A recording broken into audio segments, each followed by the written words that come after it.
madaxweynaha dowlad goboleedka Hirshabelle Dr. Maxamed Cabdi Waare oo ay weheliyaan xubno ka tirsan labada gole ee dowlad goboleedka Hirshabelle ayaa soo gaaray magaalada Beledweyne ee xarunta gobolka Hiiraan. Madaxweynaha iyo wafdigiisa waxa garoonka diirada Waasqaleef ee degmada Beledweyne ku soo dhaweeyay mas'uuliyiinta maamulka heer gobol iyo degmo, qaybaha kala duwan ee bulshada rayidka, saraakiisha ciidamada, xildhibaano iyo wasiirro ka tirsan dowlad goboleedka Hirshabelle kuwaas oo maalmihii ugu dambeeyay ku sugnaa magaalada.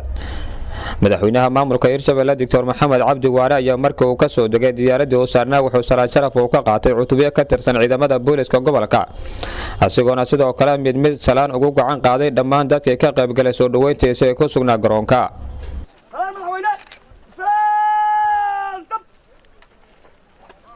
madaxweyne ku soo dhawow ciidamada qalabka sida ee Soomaaliyeed qaybta Hirshabelle.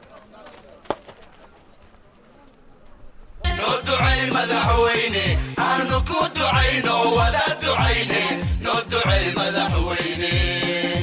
intaas kadib madaxweynaha maamulka Hirshabelle iyo wafdigiisa ayaa loo soo galbiyay gudaha magaalada halkaas oo ay kelmado u badnaa soo dhaweyn si wada jir ah uga soo jeediyeen mas'uuliyiin ka tirsan maamulka, dhalinyarada, qaar ka mid ah waxgaradkii ka qayb galay soo dhaweynta madaxweynaha, xildhibaano ka tirsan Hirshabelle oo horey ugu sugnaa magaalada, waxayna madaxweynaha ay ka dalbadeen in la yareeyo isbeddelka had iyo jeer lagu sameeyo xubnaha maamulka gobolka Hiiraan.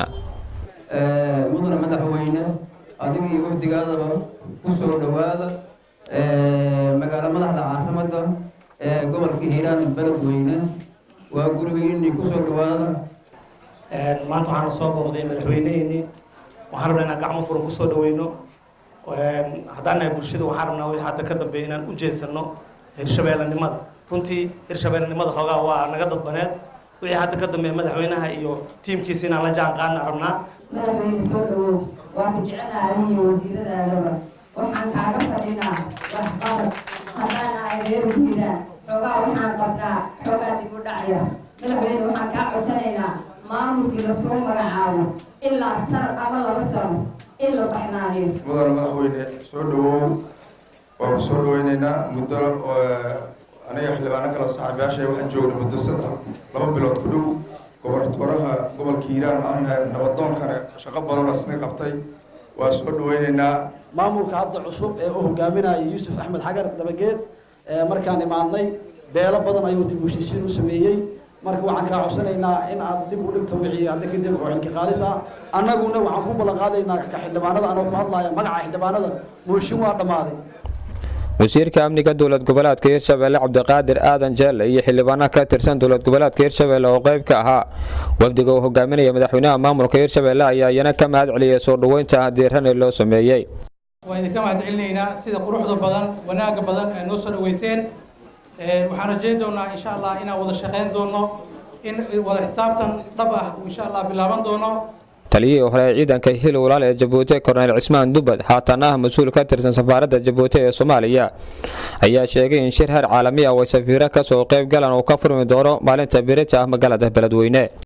safaaraddan ka socdaa hadda wafdigaana waanu imiday. insha Allah waxaan rajaynayaa inay nagu soo gaari doonaan si nabadgeliyo. wafdigaas oo hogaaminayo ambassador Maxamed Idris Faarax, safiiradaas uu isagu hogaaminayo maxaa yeelay waa majliska amniga iyo silmiga ee Afrika. marka insha Allah waxaan rajaynaynaa berito hore inay soo gaari doonaan. gudoomiyaha maamulka gobolka Hiiraan ee dowlad goboleedka Hirshabelle mudane Yuusuf Axmed Xagar ayaa madaxweynaha iyo wafdigiisa ku soo dhaweeyay magaalada. madaxweynaha iyo wafdigiisa madaxweyne waxaan ku leenahay soo dhawow, Hiiraan ku soo dhawow, caasimadiisa ku soo dhawow, asigoo nabada ku soo dhawow, beelihiisoo nabada ku soo dhawow, ciidankiisoo nabada ku soo dhawow. wax kasta oo khilaafa oo Hiiraan ka jira wixii aan ka qaban karnana waa ka qabanay, waxa dhimanna inaan ka qaban doonaan rajaynayaa haddii alla idmo. madaxweynaha dowlad goboleedka Hirshabelle Dr. Maxamed Cabdi Waare oo gabagabadii hadlay ayaa faahfaahin ka bixiyay ujeedka socdaalkiisa oo ku soo gaaray magaalada, waxaana sheegay in maalinta birita ah uu magaalada Beledweyne ka furmi doono shir heer caalami ah oo heer safiir ah oo golaha siyaasadda iyo midowga Afrika ay ku yeelan doonaan magaalada Beledweyne markii ugu horeysay. mashaariic horumarineedna laga dhagax dhigi doono magaalada Beledweyne.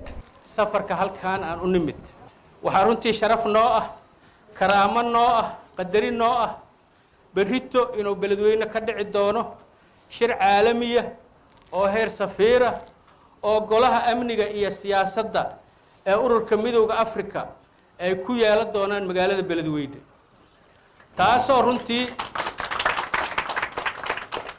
ujeedooyin fara badan qiimeyn missionka AMISOM iyo dhammaan howlaha guud ee ururka Afrika saameynta oo wadanka Soomaaliya ku leeyahay in annaga maxuu ahay maamuladii nala ka soo aado oo la yiraahdo bal aan soo warsanno annaga sharaf gaar ah inoo tahay waxaan ballan qaadaynaa inaan waaqiciga rasmiga siday wax u jiraan oo dhabta inaan sheegno wixii saxid u baahan wixii toosin u baahan labada dhinacbana inaan iska warsanno waxa kale oo halkaan aan u nimid in maxuu ahay dhowr mashruuc oo waaweyn halkaan laga dhagax dhigo geeska kale madaxweynaha dowlad goboleedka Hirshabelle Dr. Maxamed Cabdi Waare ayaa soo hadal qaaday isbeddelka had iyo jeer lagu sameeyo xubnaha maamulka gobolka Hiiraan oo waxgaradka iyo xildhibaanadu ay ka dalbadeen in la yareeyo isbeddelka had iyo jeer lagu sameeyo xubnaha maamulka heer gobol iyo degmo ee gobolka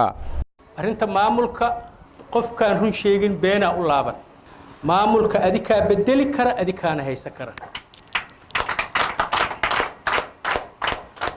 gudoomiyaha magaalada jooga hadaa isbaara dhigataan muxuu gudoomiyuhu halkan ka qabanaa hadii liiqliqata laga gudbi waayo muxuu halkan ka qabanaa gudoomiyaha iyo maamulka hadaa rabtaan la shaqeeya annagu inaan gudoomiye ka qaadno oo aan gudoomiye kale u dhiibno waxaan ka faa'iideynaa ma jiraan